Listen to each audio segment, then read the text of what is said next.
예, 방금 소개받은 박동찬 목사입니다. 저는 이 시간에 뉴노멀 시대 복음과 전략적 목회에 대해서 잠깐 짧은 시간 동안 말씀을 전하려고 합니다. 뉴노멀 시대는 말 그대로 뉴노멀이니까 새로운 일상입니다. 새로운 일상에는 미니스트리도 좀 새로워져야 됩니다. 그래서 뉴노멀 시대, 뉴미니스트리. 뉴미니스트리라고 하는 것이 무엇이냐라고 할 때 복음이 달라지는 것은 아니고 본질이 달라지는 것은 아니고 어떻게 식으로 이 목회를 잘 이어갈 수 있을까 하는 그런 부분입니다. 그런 차원에서 복음과 전략적 목회 이렇게 제목을 잡아봤습니다. 이 강의에 앞서서 전제해야 될 것이 있습니다. 그것은 이 복음으로 돌아가자 이 이야기가 꼭 과거로 회귀하자라고 하는 그런 말은 아니다라고 하는 것을 우리가 먼저 전제해야 될 것 같고요. 또 많은 새로운 전략들이 나오는 것에 대해서 이것이 복음을 버리고 우리도 세상을 따라가자라고 하는 말도 아니다라고 하는 것을 우리가 먼저 전제하고 그렇게 이렇게 전제가 됐을 때 보다 긍정적이고 창의적인 그런 많은 목회 방법론들이 제시가 될 수 있으리라고 생각이 됩니다. 그래서 이 성경 말씀이 있습니다. 우리가 잘 아는 대로 예수님 말씀하신 새 술은 새 부대에 담아야 된다라고 하는 것이 어떻게 보면 뉴노멀 시대에는 뉴미니스트리가 필요하다라고 하는 말과 일맥상통한 그런 말씀이 아니겠나 이렇게 생각이 되고요. 또 하나는 우리가 사도 바울의 전도 방법입니다. 유대인들에게는 내가 유대인과 같이 된 것은 유대인들을 얻고자 하며 내가 율법 아래 있지 않지만 율법 아래 있는 자처럼 된 것은 율법 아래 있는 자들을 얻고자 합니다. 이 사도 바울의 전도 방법론입니다. 오늘날 이 시대 뉴노멀 시대에 우리가 어떻게 세상에 다가갈 것인가 하는 것을 우리가 잘 이 사도 바울에게서 배울 수 있는 그런 말씀이라고 생각을 합니다.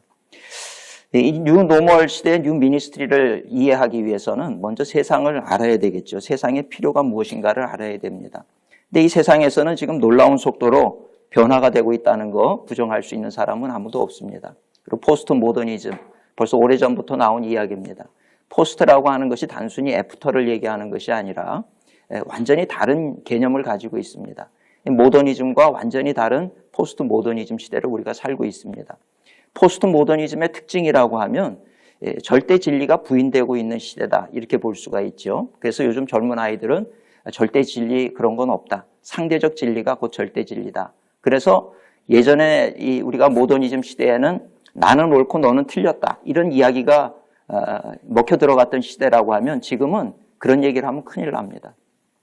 어떻게 틀렸다라고 얘기하느냐. 당신 이야기고 내 얘기는 이렇습니다. 그래서 이 포스트 모더니즘의 중요한 것은 상대주의고 또 거기서 중요한 단어 하나를 고른다고 하면 바로 다름이라고 하는 거죠. 다른 것을 틀렸다라고 얘기하지 말아라 이런 거예요.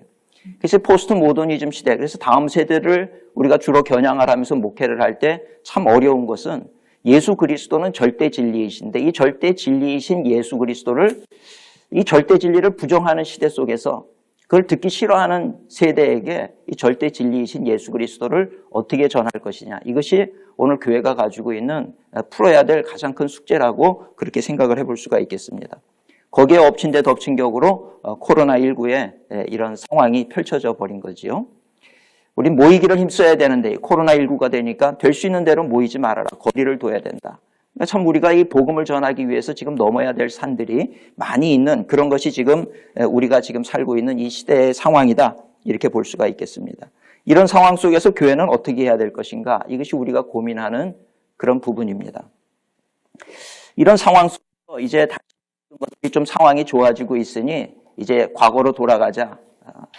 거기에서만 멈춰서는 안 된다라고 생각합니다. 상황이 좋아져서 과거와 같이 우리가 예배를 드릴 수도 있겠지만 우리가 중요하게 생각해야 될 것은 단순히 리오픈, 다시 문을 여는 것, 다시 예전으로 돌아가는 것이 아니라 리스타트라고 하는 것, 다시 새로운 시작을 해야 된다.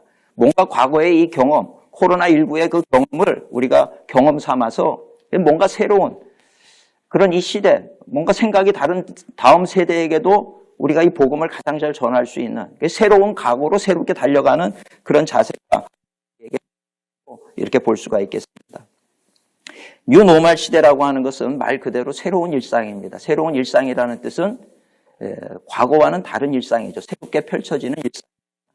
그래서 뉴노멀 시대에는 뭐가 달라지느냐 하면 생각이 달라지는 거예요. 교회와 예배에 대한 성도들의 생각이 이미 달라지고 있고 또 많은 성도님들 얘기하는 게 이제 경쟁은 싫습니다. 공생해야 됩니다. 이제 코로나로 누가 옆에서 죽어가면 내가 죽어야 되니까 상대가 살아야 나도 사는 거지요. 상대를 죽이고 내가 올라가는 것이 아니라는 것입니다. 코로나 1년 9개월, 1년 10개월 세월이 지나면서 이렇게 생각이 바뀌었습니다. 이제 경쟁 그러면 사람들이 싫어하는 시대가 됐어요. 공생을 서로 논해야 되는 그런 시대다. 이렇게 지금 많은 성도들은 생각하고 있다는 것입니다. 세상 역시 마찬가지입니다. 그래서 이 세상에서 교회와 교회가 경쟁하는 모습을 보일 때 아직도 뭔가 뒤처졌다는 생각을 갖지 않을 수가 없게 되는 거죠. 생각의 변화를 수용하고 이에 합당한 사역을 하는 것이 교회의 올바른 태도라고 볼 수가 있겠습니다. 생각이 달라지다 보니까 생활 환경도 변화가 되고 있습니다. 그래서 거리두기와 마스크 착용이 일상화되고 있는 것이고요. 재택근무와 화상회의, 이게 참 영화 속에서나 보던 일들이 지금 우리의 현실 속에서 그대로 지금 일어나고 있는 것을 우리는 보고 있습니다. 메타버스의 등장으로 요즘은 메타버스 상에서 대학 입학식을 하기도 하고, 메타버스 상에서 수련회를 하기도 하고, 메타버스 교회 학교라는 개념이 나오기도 하는 것을 요즘 우리가 눈여겨보게 됩니다. 교회 환경도 따라서 세상이 변하고 환경도 바뀌고 있습니다. 그래서 교회 역시 인터넷 처치, 온라인 처치, 웹 처치, 메타버스 처치 이런 개념들이 등장을 하고 있고요. 영상 예배가 중요하게 대두가 되고 있는 상황 속에서 그러다 보니까 이제 영상 속에서 인터넷 스타 목사님들이 등장하는 그런 현상들도 우리가 보게 됩니다. 목회자들 또 이중직, 어려운 교회들은 이런 상황 속에서 더 이상 목회를 이어갈 수가 없으니까 참 이중직에 빠지는 그런 현상들, 이것을 우리가 어떻게 볼 것이냐, 이것도 교회가 풀어야 될 과제라고 봅니다. 이런 상황 속에서 제일 중요한 것은 우리의 패러다임이 전환되어야 되지 않겠느냐, 생각의 전환입니다. 그래서 이 생각을 바꾼다라고 하는 거, 이 패러다임을 바꾼다고 하는 거, 목회 패러다임을 바꾼다라고 하는 것은 과감한 결단이 필요한 그런 부분입니다. 과거에도 많은 위기가 있어 왔지만 그런 위기 상황 속에서 예수운동이라고 하는 척 스미스 목사님 중심으로 해서 예수운동으로 인해서 히피들이 다 복음을 듣고 변화되는 그런 일이 있었습니다. 이머징 교회 그래서 속으로 들어가는 그런 운동을 얘기합니다. 또 한국 안에서 선교적 교회라고 하는 개념도 나옵니다. 우리가 어떻게 하면 지역사회 속에 들어갈 것이냐. 반전을 위한 기초작업입니다. 이제 우리 한국교회가 다시 리바운드 돼야 되는, 공이 튕기면 다시 올라오듯이 우리가 그동안 추락을 했다 그러면 이제 다시 반전을 하고 올라가야 되는 그런 상황이라고 하는 것입니다. 리바운드에 우리가 물어야 될 세 가지 질문, 그것은 무엇을 이전으로 돌리고 무엇을 남겨둘 것인가 한번 고민해 봐야 되는 문제죠. 무엇을 버리고 무엇에 집중할 것인가, 또 무엇을 지키고 무엇을 변화시킬 것인가, 이 시점에서 해봐야 될 그런 질문이라고 봅니다. 신학화 작업입니다. 예배가 지금 교회들마다 생각이 다 달라지고 있는 그런 상황이 됐습니다. 그래서 어떤 분들 같은 경우는 이제는 비대면으로 예배를 드리다 보니까 이제는 그냥 집에서 우리끼리 성경 보는 것도 예배다, 이런 생각을 하고 있는 거지요. 그 신학화 작업이 필요합니다. 성만찬, 비대면으로 성만찬하는 것이 과연 올바른가? 이런 성만찬에 대한 것. 또 선교는 어떻게 하고, 교회란 무엇인가? 인터넷 처치가 됐을 때 인터넷 공간 안에 있는 사람들을 우리가 성도라고 인정할 수 있는 이런 부분에 대해서 신학이라고 하는 것은 방향입니다. 목회, 교회가 나아가야 될 방향을 설정하는 건데 지금 코로나로 인해서 이런 모든 것들이 다 붕괴가 되어져 버린 상황이기 때문에 이런 부분들을 바르게 신학화할 수 있겠느냐라고 하는 게 참 중요한 과제라고 생각을 합니다. 한국교회 이미지는 지금 계속해서 불교나 교회에서 많이 떨어지고 있는 것이 사실입니다. 거리를 두고 싶다, 이중적이다, 이기적이다, 배타적이다, 이런 이야기들을 많이 듣고 있는 것은 어제 오늘의 이야기가 아닙니다.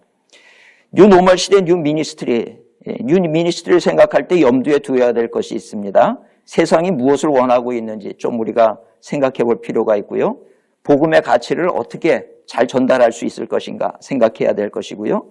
어떻게 교회에 대한 기대치를 높일 수가 있을까? 이거 우리 교회들이 좀 세심하게 고민해야 될 부분이라고 생각을 합니다.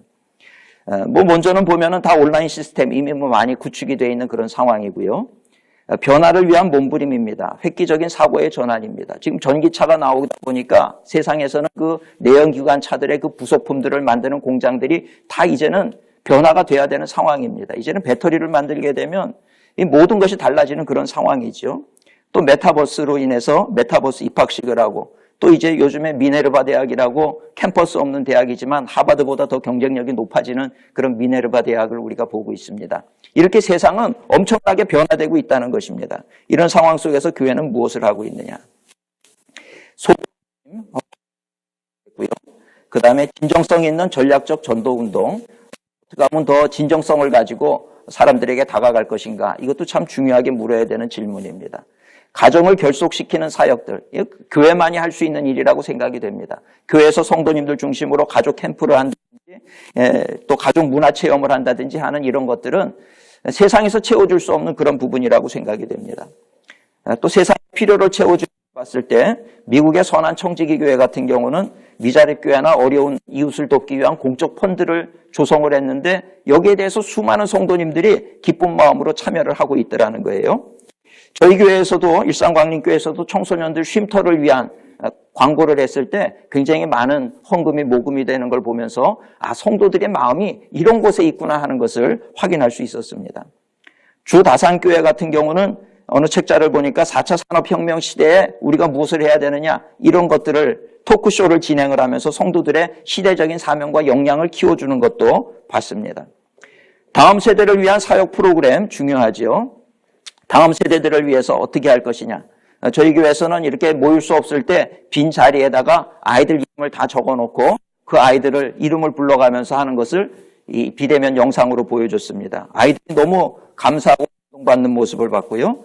자신들의 이름을 적어놓고 씨앗을 심어놓은 이런 자라는 것처럼 자기들이 기분을 가지고 이 나무의 꽃이 어떻게 자라는지를 보면서 아이들이 기뻐하는 모습도 봤습니다. 아이들의 그 마음, 빈 마음, 공감을 채워줄 수 있는 그런 다음 세대 사역을 할 때 다음 세대들은 찾아오는 모습을 볼 수가 있었습니다. 지금 우리가 예전의 방식으로 전달하기보다는 이 변화라고 하는 것을 어떻게 우리가 잘 다가갈 수 있을까 생각해 보면 좋은 해답들이 앞으로 많이 나오리라고 생각됩니다. 짧은 시간 동안 경청해 주셔서 감사합니다. 강의를 마치겠습니다.